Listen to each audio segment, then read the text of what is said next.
Olá, seja bem-vindo a mais um vídeo aqui no canal da Teacher Milena. Hoje com um vídeo especial, um pouco diferente, que é uma tag aqui no Facebook. YouTube. É uma tag aqui no YouTube, minha primeira tag no YouTube. Quem me marcou foi a Teacher Fernanda e quem criou essa tag foi o Paulo Barros. É a tag 5 Phrasal Verbs. Então cada professor está compartilhando aí 5 phrasal verbs que eles gostam mais ou que eles acham bacanas de ensinar para os alunos.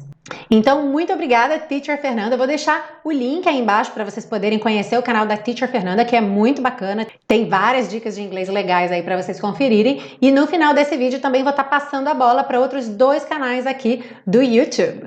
Antes de começar, eu queria só aproveitar para falar, gente, phrasal verbs não é um bicho de 7 cabeças, tá? Eu sempre menciono, inclusive, que muitos alunos iniciantes aprendem, por exemplo, stand up, sit down ou wake up, como acordar, e eles nem se preocupam muito, muitas vezes nem atentam muito para o fato de que tem 2 palavras juntas aí, né? Não é um verbo de uma palavra só, digamos assim. Então, um verbo frasal é simplesmente um verbo que precisa, na verdade, de mais de uma palavrinha. Então, a gente junta 2, às vezes 3, normalmente um verbo e uma preposição, às vezes um verbo e 2 preposições e assim por diante. Mas esse é um aspecto mais técnico, mais teórico, que você na verdade não precisa se preocupar com ele, tá bem? Então eu costumo perceber que a partir do momento que o aluno é introduzido ao conceito de phrasal verb, ele passa a ficar assustado. E na verdade ele já usava aquilo antes, porque ele já tinha visto os phrasal verbs bem básicos, como esses que eu falei, que wake up é acordar, e ele usa isso no dia a dia sem medo e sem problema. Então, não tenham medo dos phrasal verbs, ok? Bom, como o meu canal no YouTube é muito voltado para a série Aprenda Inglês com Música, eu selecionei 5 phrasal verbs que já foram ensinados em algumas músicas lá no começo da série Aprenda Inglês com Música. Então, vamos revisar esses phrasal verbs aqui se você ainda não conhecia a série nessa época ou não acompanhava ainda, não aprendeu nessas aulas, vai aprender hoje e pode voltar lá nos arquivos do canal da Teacher Milena e rever esses phrasal verbs, ok? Então, sem mais delongas, vamos aos phrasal verbs escolhidos para esse vídeo. Bom, o primeiro phrasal verb que eu escolhi foi da terceira aula da série Aprenda Inglês com Música, Eric Clapton. Aliás, os 2 primeiros phrasal verbs estão nessa aula. E o primeiro é o put on, quando ele canta She'll put on her makeup. Então, put on quer dizer você por vestir ou colocar alguma coisa no seu corpo, tá bom? Vestir, calçar, pode ser usado para um acessório, um cinto, um brinco, uma tiara, tá bom? Tudo isso então vai ser o put on. E o oposto do put on, que também está mencionado aí nessa aula, é to take off, outro phrasal verb. Então, to take off seria tirar ou remover essas coisas, essas roupas, calçados ou acessórios que você put on, lembrando aí da ordem desses elementos na frase. Você pode usar o put on e o take off com aquilo que você está colocando e tirando depois, por exemplo, put on her makeup, take off your shoes, take off your coat, ou você pode colocar no meio aí, entre o verbo e a preposição, ou seja, entre put e on, entre take e off, ok? Então, eu posso falar, por exemplo, put your coat on. Ponha seu casaco. Ou put on your coat. Tanto faz. Também, para você tirar o casaco, eu posso dizer take off your coat or take your coat off. Agora, isso é importante, hein? Se você já estiver falando do casaco e aí você quiser usar o it ao invés do your coat, tem que ser no meio. Então, você fala put it on, ou take it off, tá bom? Não existe put on it e take off it, tá? Então, se você está falando o nome do objeto, tanto pode vir no meio, como um sanduichinho, ou depois do phrasal verb, mas se você substituir esse objeto por um pronome, no caso aqui o it, tem que vir no meio, alright? Bom, seguindo aí para os nossos próximos dois phrasal verbs também tirados da mesma música, que é a música You Don't Own Me, que apareceu lá no filme Esquadrão Suicida, era a música da Arlequina.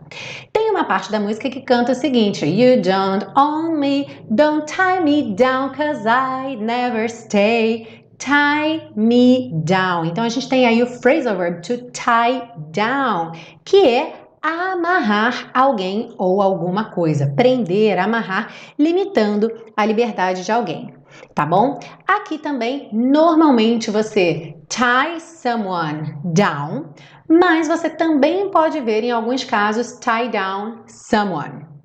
E também da mesma música, eu ensinei o phrasal verb to show off. To show off, que é o famoso se mostrar, quando você fica se mostrando, se exibindo. E ele tanto pode ser usado sozinho, por exemplo, se eu estiver falando que o Bob gosta de se mostrar, eu digo he likes to show off. E eu não preciso colocar o se mostrar, por exemplo, ele gosta de mostrar a ele mesmo. Eu não coloco nada, eu ponho simplesmente he likes to show off. Mas eu posso dizer que ele está querendo mostrar alguma coisa, por exemplo, seus músculos. Ele gosta de ficar mostrando seus músculos. Nesse caso, eu diria he likes to show off his muscles. Or to show his muscles off. Ok? Então, novamente, eu tanto posso colocar no meio quanto no final, se eu estiver falando o que é que ele gosta de mostrar. Se eu substituir por um pronome, to show them off, eu não falaria to show off them, ok? Então, continua valendo aquela regrinha. Se eu digo um nome, eu posso colocar no meio ou no fim. Se eu substituo pelo pronome, no caso aqui, seus músculos ficou o pronome them, eu coloco no meio. He likes to show them off. E para finalizar, Love of My Life. Quando Fred Mercury cantava You will remember when this is blown over, a gente tem aí o phrasal verb to blow over. Phrasal verb que, como muitos phrasal verbs, tem um duplo sentido, um sendo figurado e o outro sendo concreto. Bom, to blow normalmente é assoprar. Então, no sentido concreto, to blow over seria varrer alguma coisa, como um vento, uma tempestade, né, que assopra aquilo e varre tudo, varre as casas, como acontece aí quando temos furacões e tempestades muito fortes. Mas, no sentido figurado, é algo bem mais suave, que é algo que passa naturalmente. Por exemplo, você teve uma situação muito conturbada, aquilo parece o fim do mundo. Só que, na verdade, com o passar do tempo, aquilo tudo é esquecido, aquilo se acalma, aquilo passa, ok? Então, aqui na música ele diz, inclusive, quando isso tiver passado, né? Ou seja, quando tiver se acalmado. Agora a gente está aqui no auge do momento, mas lá no futuro você vai lembrar, you will remember, quando tudo isso tiver passado. And this is blown over. Bem, espero que vocês tenham gostado de rever ou aprender esses phrasal verbs. Lembra que eles estão em aulas anteriores lá da série Aprenda Inglês com Música, então você pode voltar lá, assistir essas aulas, baixar o PDF dessas aulas e aí você vai ter todas essas anotações com você. Eu queria agradecer e mandar um beijo. Muito obrigada, Teacher Fernanda, por me marcar nessa tag e eu passo a bola agora para outros dois canais do YouTube que tem dicas muito bacanas de inglês. O primeiro é o canal da Teacher Prix, que provavelmente vai fazer esse vídeo em inglês, porque atualmente a Teacher Prix só faz vídeos em inglês aqui no YouTube. E o segundo é o canal dos meninos do Inglês Feito Fácil, que também tem dicas muito bacanas de inglês.